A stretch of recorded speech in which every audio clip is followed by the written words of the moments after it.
Alio, valio, sveiki. Dar viena diena Islandijoje be lietaus.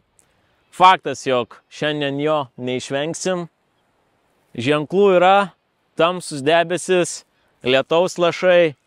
Na, bet reikia džiaugtis, kol dar jo nėra.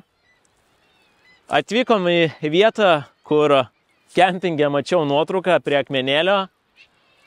Įdomus vaizdas, bet tuo pačiu yra žmonių, kurie šios vietos nemėgsta ir paaiškinsiu kodėl. Nemėgsta dėl privažiavimo, dėl kelio dangos, kuri nėra itin gera, ypač vairuojant automobilį ar kemperį.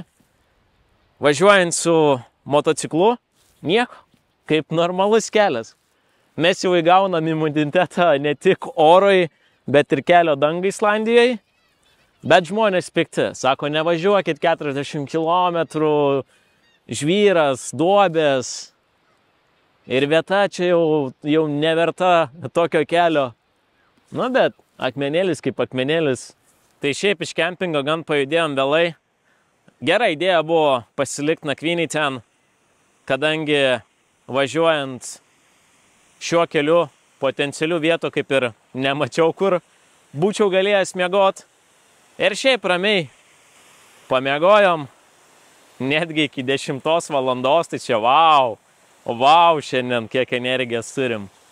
Bet nemanau, kad daug važiuosim šiandien kilometrų, nes vakar daug suvažinėjom ir tuo pačiu nėra kur skubėti. Tai savo, po truputį judėsim, žiūrėjau šiek tiek maršrutą, tai bandysim išlaikyti tos salos kontūrus ir važiuoti toliau, va taip, kiek leis mums kelias ir oro sąlygos. O iš vietų pusės, ką aplankyti, pamatyti, tai čia jau, kaip visada, improvizuotai. Tarp kitko, važiuojant link šiaurės, didėja ir aprangos sluoksnių skaičius. Žinot, kaip būna oro uostuose, žmonės nori atlaisvinti vietos lagaminuose ir dedasi ant savęs kuo įmanoma daugiau drabužių. Tai aš dabar va taip jaučiuos. Turim vieną sluoksnį motociklo striukę. Tada turim vieną sluoksnį nuo lietaus, kuri priklauso irgi prie motociklo striukės.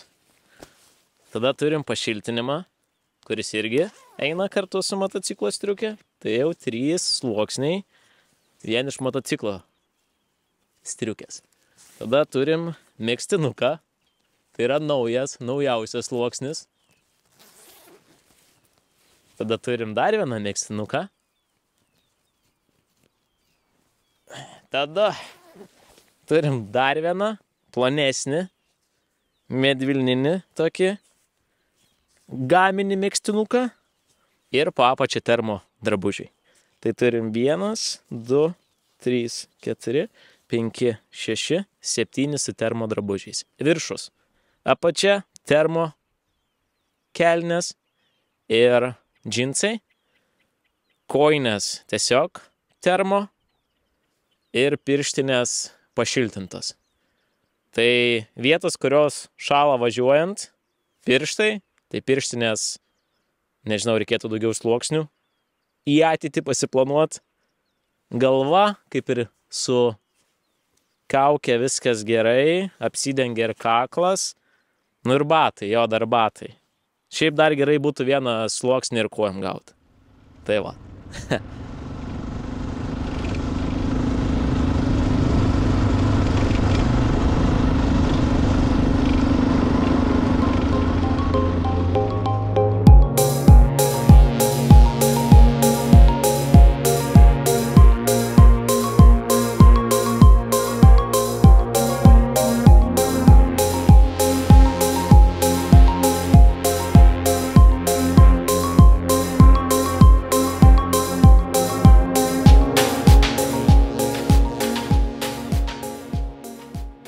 Spėkit, lyja lietus ar ne? Nelyja. Nors ir gaudėm lietų, važiavom, matėm ir lietaus pėdsakų, šlapę kelio dangą, neradom. Bet ieškom problemų, norim surasti lietaus. Ne, nėra šiandien lietaus. Ir gerai. Važiavom nei daug, nei mažai. Sakyčiau, gal 200 km jau turim šiandien, bet lyginant su vakar, tai praktiškai nieko. Jau nebeskubam, jau nebelekiam, duodam ir atsipūst ir savo, ir motociklui, ir nėra kur lėkt. Ramiai pravažiuosim šiaurę. Šiaip važiavom, nors ir nedaug, bet įdomiais takeliais, takeliukais. Įdomiausia dalis, žinoma, buvo žirgai. Šitoje dalyje, Islandijos, labai daug žirgynų. Ir steptelėjau nufilmuot. Filmuoju, žiūriu, draugelis pradeda eiti mane. Aš ką, nepasimečiau, tai atėjo ir aš nežinau. Turim čia žirgų ekspertų. Kaip žinot, kad tau žirgas nepraleis vieną iš galinių kojų? Ateina, kaip ir draugiškas, ir tada smalsuolis galvoja, ką iš čia vaikšto. Žirgas irgi smalsus, kas čia, su šalmu kažkoks kosmonautas. Tai faina buvo, nes pavyko paglostyt. Baimės šiek tiek buvo, galiu aš pro kalnus važiuoti, dar kažką daryti, bet nuo žirgo nenorėčiau gauti vieną bankę.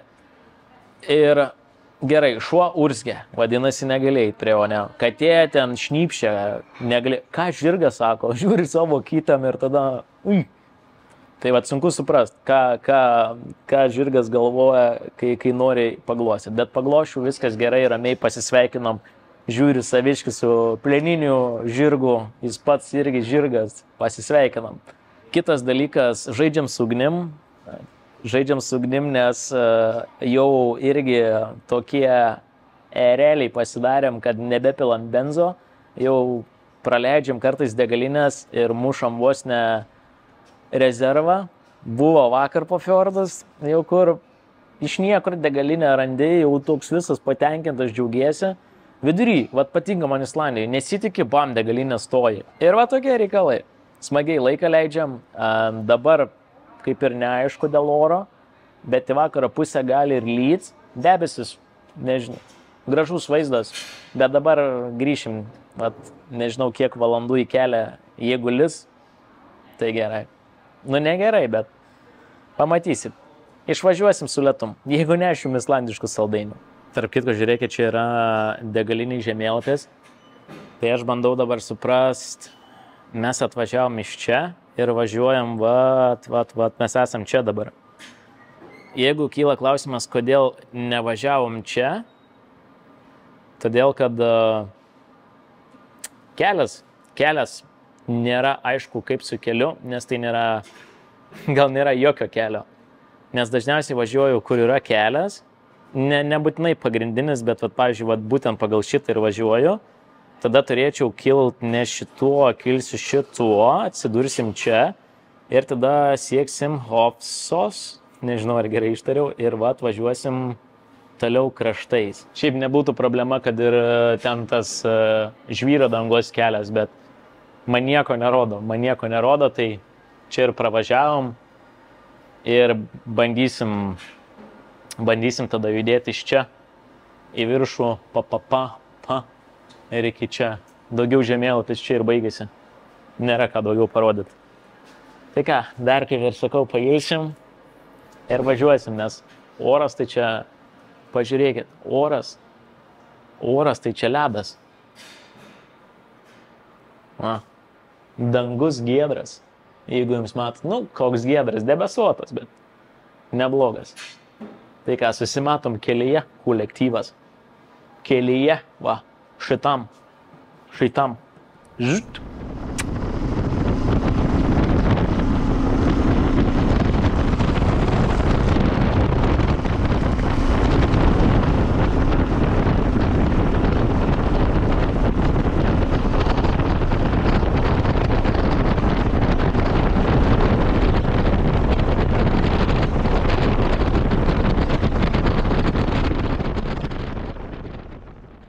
Tai ką, vaikai, saldainių negausit, nes lietus lyja. Dar gerai, kad toks silpnas, retkarčiais arčiau kalnų stipresnis, bet važiuot galima. Tai važiuojam ir nesustojam, kad ir koks oras, kad ir koks laikas, važiuojam. O kodėlgi ne? Atvažiavom prie seniausios Islandijos bažnyčios, vat pakeliui, šalia kelio. Kulniuojam, pažiūrėsim, kaip atrodo seniausia bažnyčia Islandijai. Va ir bažnyčia.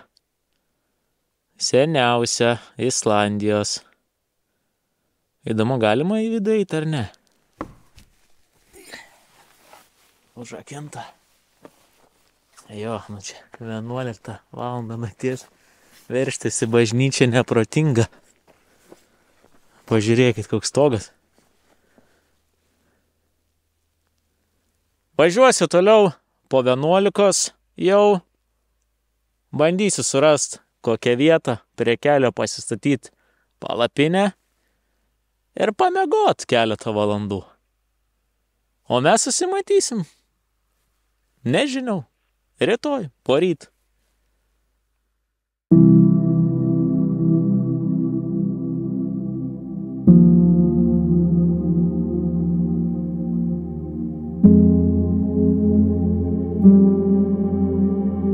Sveiki atvykę į šiaurę. Šalta. Šalta.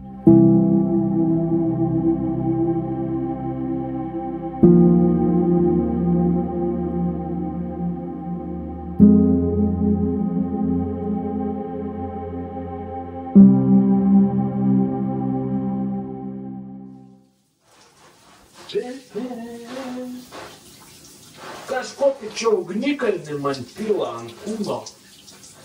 Ai, kaip karšta, ajai.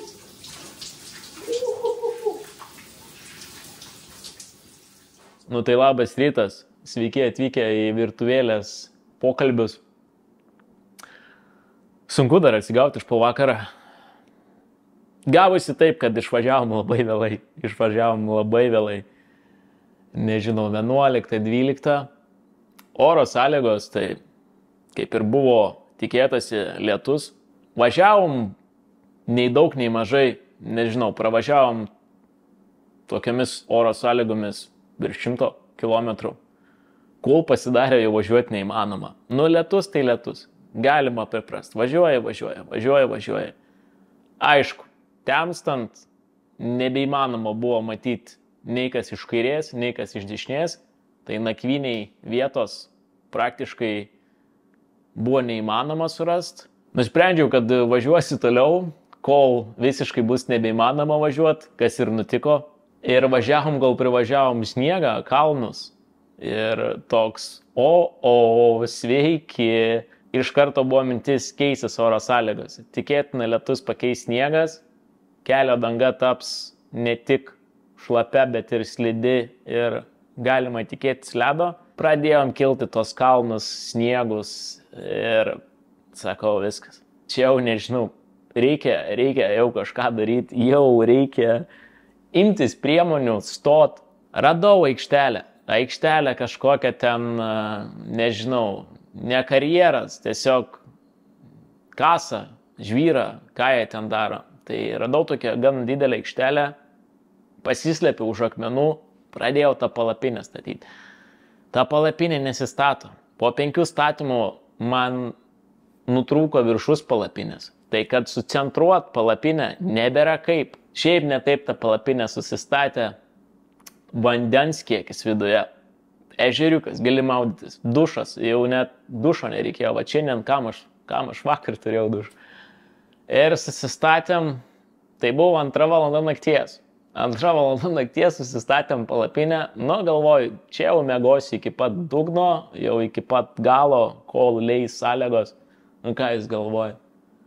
4-5 ryto vėjas. Sveiki vėjas. Aš norėčiau jūs patrukdyti, jeigu miegat ponas. Pradėjo tą mano palapinę į kairę, į dešinę. Centro nėra, nieks nesilaiko. Palapinę nuvažiavo. Va čia ir keliamės. Tai buvo 5 ryto. 3 valandos miego. Tai kas toliau?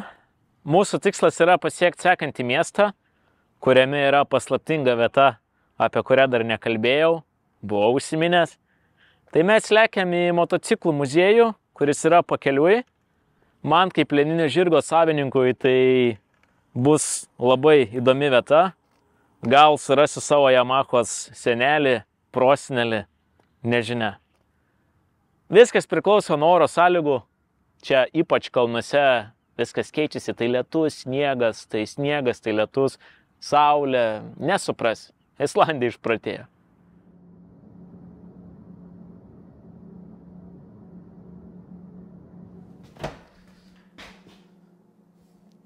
Ką jūs čia? Su kalėdomis? Su kalėdomis. Tai per naktį pasilikom tam pačiam kempinge, atvažiavo savininkas, susimokėjo 10 eurų. Pakankamai čia labai gera vieta, nes yra ir veikiantis radiatoriai. Tai po jau užvakar lietaus viskas ant tiek buvo šlapia, drėgna, kad reikėjo prasidžiavinti. Ir ką jūs galvojat? Sulaukiam žiemos, prisnigo, dabar jau kažkiek sniegas atitirpo, bet ir sninga. Žiūrėjau aš tą muziejaus darbo laiką, neaišku, kada jis atsidaro, neatsidaro. Ai, galvoju, pamegosiu, šiandien bandysiu važiuoti. Jeigu dirbs, tai dirbs, jeigu nedirbs, tai nedirbs. Bandau dėtis po truputį daiktus, kad ir čia sninga, lyja, labai permainingas oras kalnuose. Ir sėsim ir važiuosim.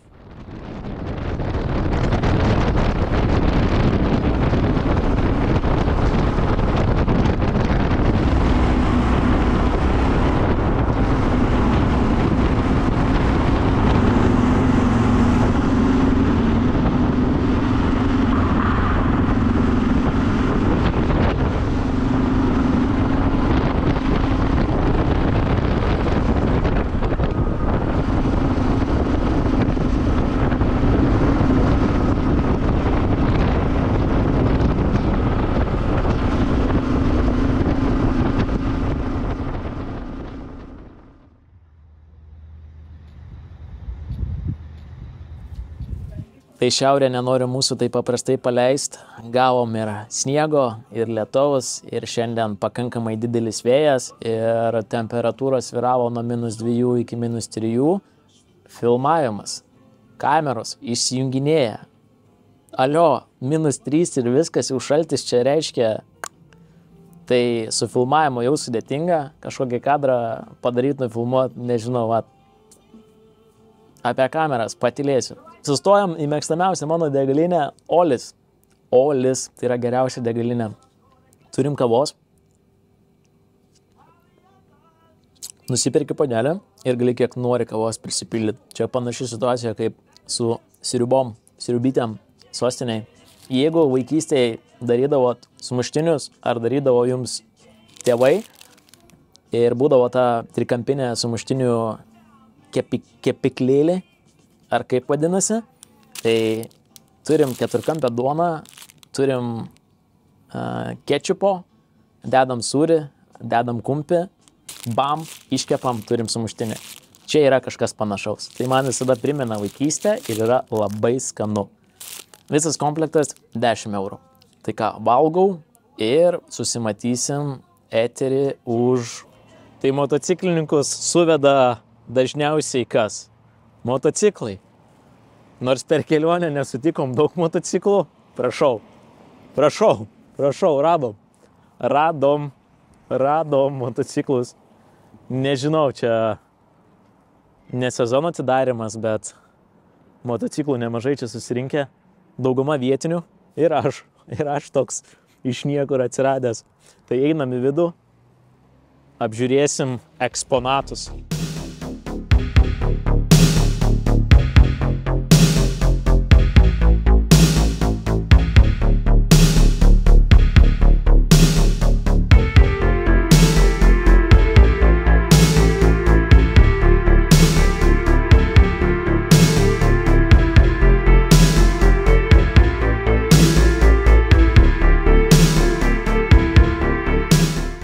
Man pažįstami motociklai tai dažniausiai Kawasakiai, Yamahos, Hondos, Triumfų nemažai čia yra. o daugiau kiti modeliai senesni, tai tamsus miškas. Turim tokį buvusi policijos motociklą ir čia turim radarą. Žiūrėkit, kaip matuodavo greitą. Jeigu 170 važiuoja, tai jau nefiksuoja. Va, čia radom keliautojų eksponatus.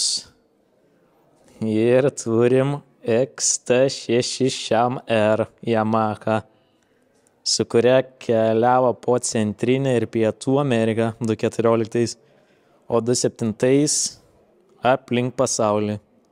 Broliukai, pavardė sutampa. Tai jo 2 islandai broliai keliavo aplink pasaulį su XT6 Yamaha. Abu su identiškais motociklais atskirai.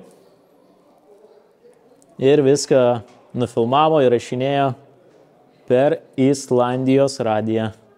Transliavo.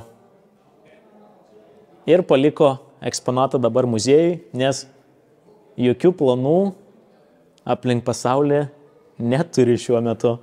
Tai varė pro Aziją, tada Europą, tada raudona linija tikriausiai kėlėsi su keltu. Negi po vandeniu važiavo, ne? Ir tada Šiaurės Amerika. Esu svarstęs irgi į kelionę imt padangas, bet užtenka drąsos važiuoti be atsarginių padangų. Nu, pas mane dar maršrutai ne aplink pasaulį. Ir čia turim Latvijos lipduką. Kuom ta Latvija juos sužavėjo, kad lipduką užsidėjo? Kanada, Kolumbija lipdukas, Mongolija, Aliaska, Kalifornija. Na, čia geras. Netgi paliko eksponatai visas dulkės, kaip viskas atrodė. Tepaliukas, grandinės. Čia kas? Varžteliai sudėti. Kada aplink pasaulį važiuojam kolektyvas?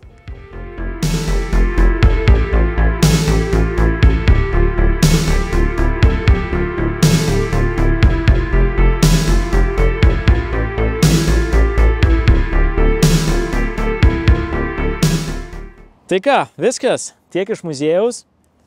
Kaip tikras motociklininkas pažiūrėjome į eksponatus, tuo pačiu gavo motyvacijos, keliausim aplink pasaulį, o po to pastatysim šią gražuolį kaip eksponatą. Apkeliavom pasaulį, bus irgi žemėlapis, šiek tiek motyvacijos, kurios ir taip netrūksta. Tai viskas, lekiam į kelią, oras čia šiek tiek pabėgus nuo kalnų geresnis, tai nežinau, važiuosim ir gaudysim lietų, tikėtina, va ten debesiukai. Tai grįžtam į kelią.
Va čia tai pasivažinėjom. Nieko neplanavau šiandien jau visiškai daryt, va, bet sušvietė šokt ant moco važiuot. Buvau tokioj kavinukiai, arbatėlę gurkšnojau, žiūriu į žemėlapį, nesuprantu, kelias uždarytas. Klausiu ten vieno tokio vyruko, kodėl kelias uždarytas. Sako, oi, sniego daug, nu dar sniegas, bet ir kelias ten koks tragiškas, tai neįmanoma pravažiuoti, uždarytas, net nevažiuok, net nebandyk. Nu, gerai galvoju. Yra kitas kelias, nu ir kas iš to kito kelio. Orus aš pažįstu, rodė sniegą, rodė, kad snigs, bet ko nevertinau, kad kilsim į kalnus, kad kelias veda į kalnus, o ten visai kiti reikalai. Ten sniegas, ten visko. Ką ir aš pamiršau. Pamiršau, kad ten būna tokių reikalų. Išvažiavom, nu kelias kaip kelias. Lyja, sninga. Ir papuolėm. Papuolėm į tokį sniegas, pūgos, daug sniego. Mocas važiuoja, ratai slysta, stabdyt.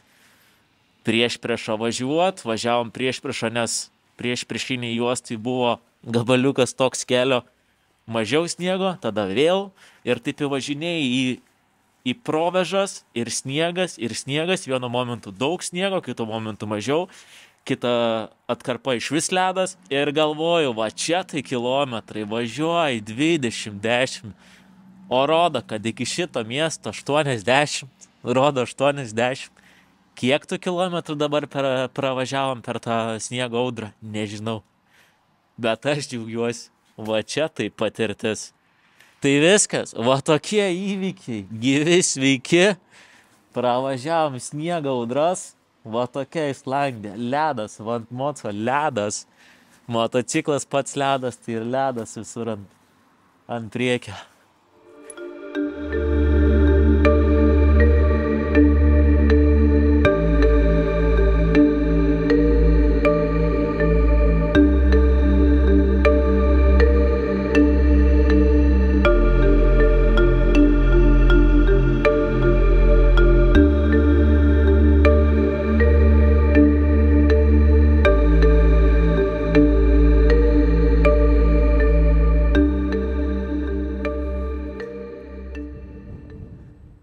Kolektyvas, šiaurė įveikta, išgyvenom, pravažiavom šiaurę, nors ir esam šiauriniai rytų dalyje, bet jau šiaurė mums už nugaros. Tai šiaurės etapas baigtas, o dabar kelionė link kelto.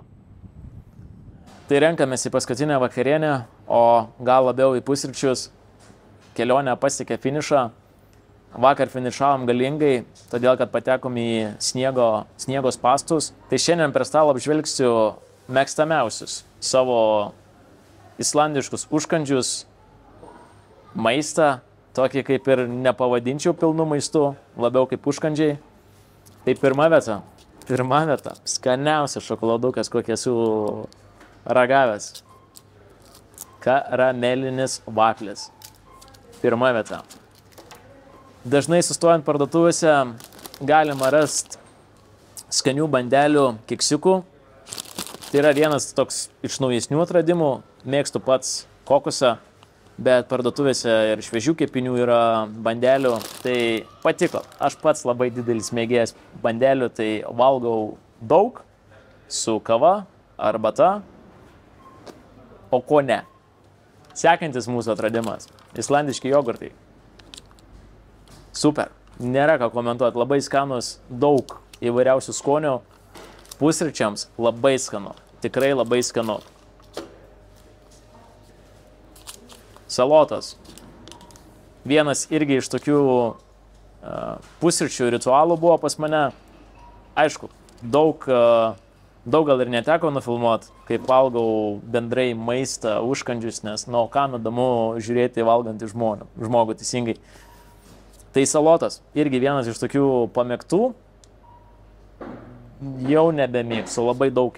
Tai yra sūrio salotas, yra ir kiaušinio salotos. Tai neblogas tikrai variantas skanus keliaujantiems ir automatiškai šiek tiek sveikesnių dalykų apelsinų sultis, bananai. Tai pagrindė buvo mano vienas iš tokių kaip maisto akcentų, ką valgiau, ką gaminomės ir dar ir degalinės maistas, tai sumuštiniai kava. Tai va pas mane tokia mityba. Sriubos, ką gaminome iš savarankiškų tokių sustojimų, tai valgėm sriubas, bet iš Islandijos pusės tai yra mano pagrindiniai užkandžiai. Tai dabar šiek tiek apie važiavimą Islandijai motociklu. Važiavom įvairią kelio danga, asfaltas, žvyro danga, kalnų, takeliai akmenuoti, tiek ir sniego kelias. Tai priklausomai kokias padangas turit, pas mane yra nuotykių tipo adventure, tai nebuvo problemų pravažiuoti pro visus kelius, kokius turėjom. Puikiai kabinasi, puikiai važiavosi. Jeigu turėsit plentinės padangas, manyčiau galima važiuoti salą važiuojant pagrindiniais keliais. Tik kalbėjau su vietiniais, asfaltas Islandijoje ištresnis, tai valgo padangas. Pats montavau padangas prieš kelionę visiškai naujos, nuo dabar sakyčiau liko gal 50%. Tai suvalgė Islandijos asfaltas pakankamai nemažai. Kalbant apie benziną, nors kelionės pradžioje minėjau, kad tikėtina bus problemų gauti benzino, striksim, galbūt ir pritrūksim kuro. Tai nebijokit, kuro yra, kad ir kaimelis, miestelis, populiarios savitarnos kolonėlės, sustojat, pasipildot, viskas automatizuota kortele. Tai dėl to tikrai problemos nebus, gal kavos sumuštinių negausit, bet kuro, benzino jūsų transporto priemoniai tikrai bus. Greičio matuokliai. Pats nesu greičio viršytojas, motociklu dažniausiai važiuoja 90, nes mėgaujas vaizdais, kalnai kelias, kelias kalnai.